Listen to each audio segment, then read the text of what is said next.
Assalamualaikum warahmatullahi wabarakatuh. Hai, namaku Intan Permatasari, NIM 19 dari Farmasi UIN Syarif Hidayatullah Jakarta. Di sini aku akan menjelaskan tentang konsep Islam dan kesehatan manusia. Hal apa yang diperlukan dalam proses penciptaan manusia? Yang pertama, manusia diciptakan oleh Allah dengan proses yang sangat menakjubkan. Kedua, selama hidupnya manusia mengalami beberapa masa. Ketiga, kemuliaan yang Allah berikan kepada manusia. Apa kemuliaan yang Allah berikan kepada manusia? Pertama, diangkat sebagai khalifah di muka bumi. Kedua, diberikan bentuk yang terbaik. Ketiga, dilengkapi dengan perangkat yang menunjang. Keempat, diberikan kekuasaan untuk menundukkan alam. Apa saja bekal hidup manusia? Bekal hidup manusia itu ada 3, yaitu potensi jasmani, potensi akal, dan potensi ruh. Yang pertama, potensi jasmani. Allah menciptakan jasad yang membutuhkan makanan dan minuman agar jasad tersebut tumbuh dan berkembang, sebagaimana ia juga membutuhkan pakaian dan tempat tinggal.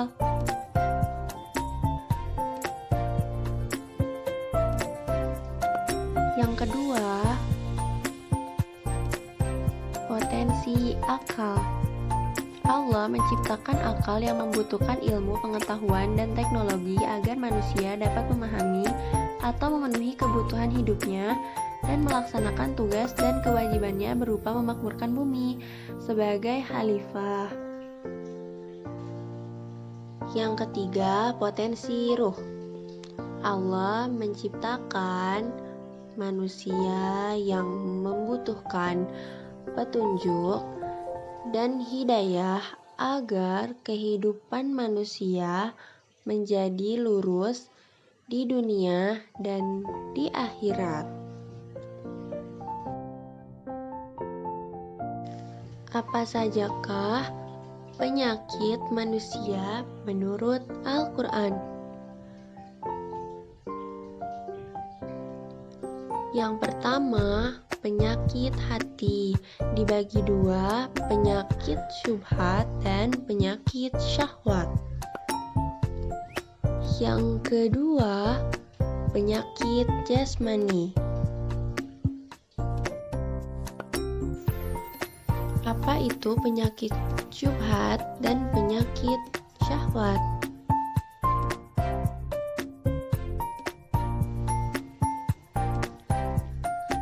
Penyakit syubhat.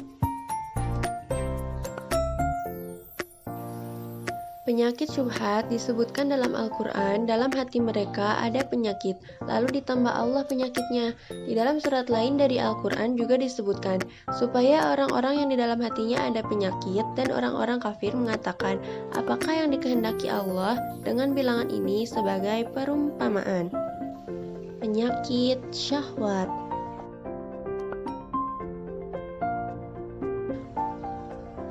Adapun penyakit syahwat disebutkan dalam Al-Quran, hai istri-istri Nabi, kamu sekalian tidaklah seperti wanita yang lain. Jika kamu bertakwa, maka janganlah kamu tunduk dalam berbicara, sehingga berkeinginanlah orang yang ada penyakit dalam hatinya. Penyakit jasmani.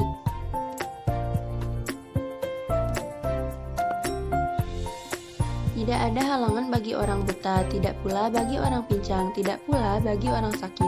Allah menyebutkan penyakit jasmani dalam pembahasan mengenai haji, puasa, dan berwudu. Tentunya karena suatu rahasia tersembunyi yang amat menakjubkan yang menjelaskan kepada kita keagungan Al-Quran. Tahukah kalian bahwa doa adalah obat dari segala penyakit?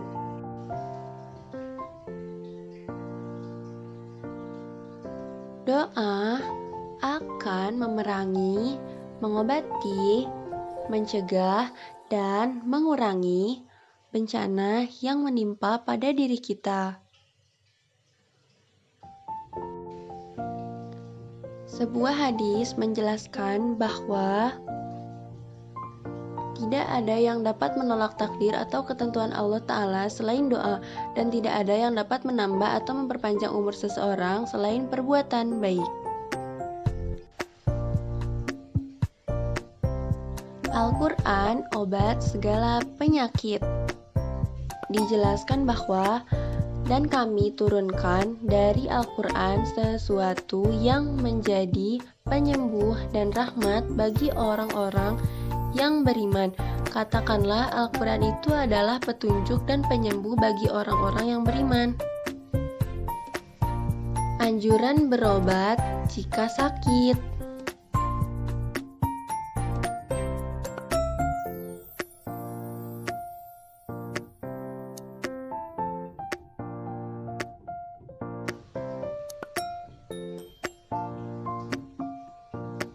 Diriwayatkan dari Usama bin Syuraik oleh Ahmad dan Ashabus Sunan serta dipandang sah oleh Tirmizi. Katanya, saya datang menemui Nabi SAW dan sahabat-sahabatnya. Saya dapati seolah-olah di atas kepala mereka ada burung bertengger disebabkan hormat dan takzim mereka kepada Nabi SAW.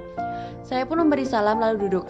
Kemudian berdatanganlah orang-orang Badu dari sana-sini. Tanya mereka, "Ya Rasulullah, apakah kami boleh berobat?" Ujar Nabi SAW, "Berobatlah kamu, karena Allah Ta'ala tidak menaruh suatu penyakit, melainkan menyediakan obatnya, kecuali suatu penyakit, yaitu penyakit tua."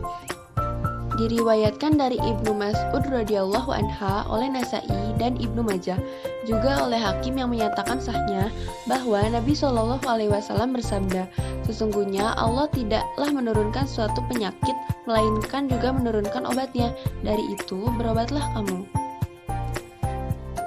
Diriwayatkan pula oleh Muslim dari Jabir radhiyallahu anha bahwa Rasulullah SAW bersabda, "Setiap penyakit ada obatnya, maka jika sakit telah diobati, ia akan sembuh dengan izin Allah."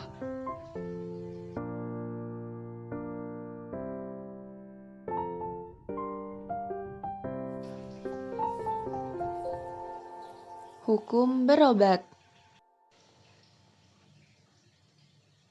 Asy'ari Muhammad bin Shalih Al-Utsaimin rahimahullah memiliki metode yang cukup baik dan beliau merinci hukum berobat menjadi beberapa keadaan. Yang pertama, bila diketahui atau diduga kuat bahwa berobat sangat bermanfaat dan meninggalkannya akan berakibat kebinasaan, maka hukumnya wajib.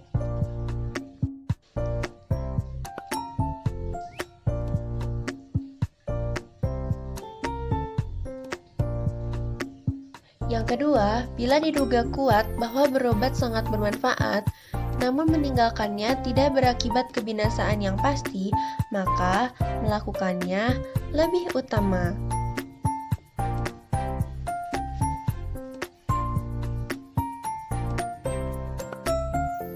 Yang ketiga, bila dengan berobat diperkirakan kadar kemungkinan antara kesembuhan dan kebinasaannya sama, maka akan meninggalkannya lebih utama agar dia tidak melemparkan dirinya dalam kehancuran tanpa disadari.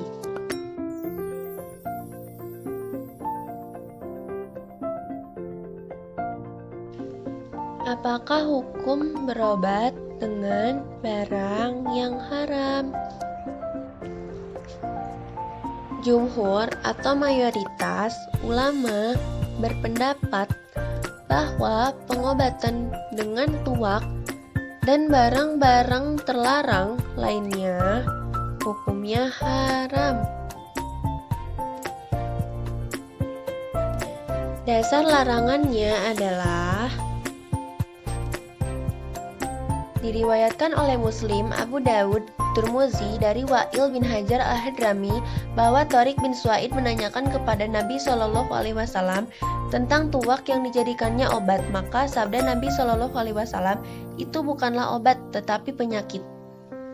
Diriwayatkan oleh Baihaqi dari Ummu Salamah dan dinyatakan sah oleh Ibnu Hibban bahwa Nabi SAW bersabda, "Sesungguhnya Allah tiada menjadikan obat dari barang yang diharamkan atasmu."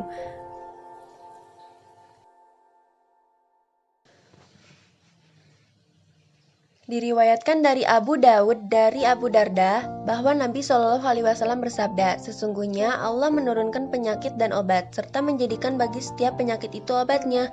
Dari itu berobatlah kamu, tetapi jangan berobat dengan yang haram.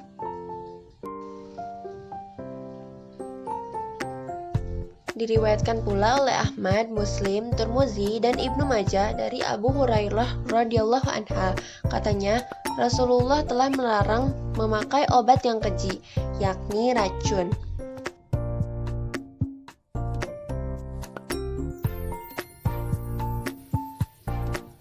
Bahan-bahan yang dilarang.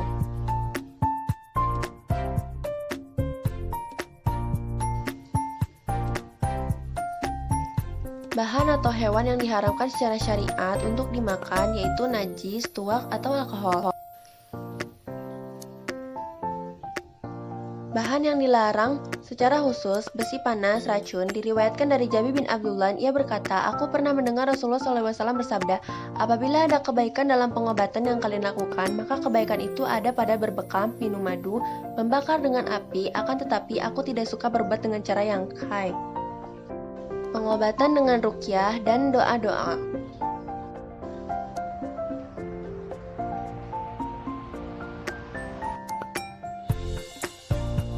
Disyariatkan pengobatan dengan mantra dan doa-doa jika mengandung zikir kepada Allah dan diucapkan dengan bahasa Arab yang dapat dimengerti, karena kata-kata yang tidak dapat dimengerti tidak dapat dijamin akan bebas dari unsur-unsur kemusyrikan.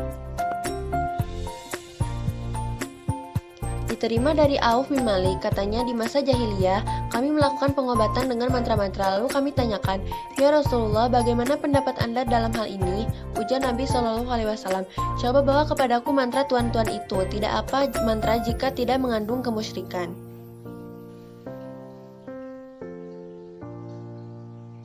Menurut Syafi'i, mengenai mantra ujarnya, tidak apa membaca mantra yang terambil dari kitabullah atau zikir-zikir yang diketahui jelas dasar syariatnya.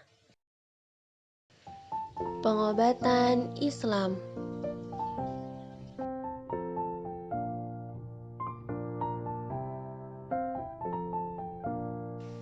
Disebutkan bahwa sesuai tuntunan syariah, sumber utamanya adalah Al-Quran dan hadis. Dapat berupa pengobatan dengan ruqyah dan bahan-bahan yang tersedia di alam atau kombinasi dari keduanya. Tidak menggunakan bahan-bahan yang dilarang dan atau diharamkan. Bahan alam yang tercantum dalam Al-Quran. Kurma, madu, tin, zaitun, delima, jahe, dan pisang.